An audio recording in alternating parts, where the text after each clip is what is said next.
Atëherë, edhe sot, në këtë vazhdim të seancës konstituive të Kuvendit të Republikës së Kosovës, deputetët nga grupi ynë parlamentar dhe deputetët tjerë nga komunitetet jo shumic ishin prezent dhe e votuam komisionin për votim të fshetë, si një nga mënyrat nëpërmjet të cilës do të zgjidhet kryetari i Kuvendit të Republikës së Kosovës.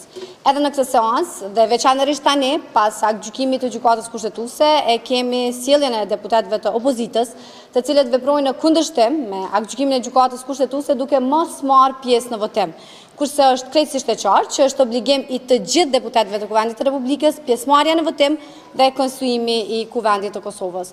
Pra, prej se ka filluar kjo legjislaturë, ne kemi pas një qasje bllokuese nga ana e opozitës. Ajo qasje vazhdoi edhe sot. Ne kemi thënë vazhdimisht që presim reflektim në kuadër të gjitha përpjekjeve që kemi bërë ne për ta zhbllokuar situatën, ka qenë edhe takimi i fundit të cilën e kemi pas me përfaqësuesit e partive politike, por asnjë prej këtyre veprimeve të cilat i kanë ndërmarrë lëvizjave të vendosje nuk ka ndikuar që kjo opozitë të reflektoj. Prandaj edhe sot nga këto mbaj thirrje që të marrim pjesë në votim edhe të vazhdojmë tutje me konstituimin e Kuvendit të Republikës së Kosovës.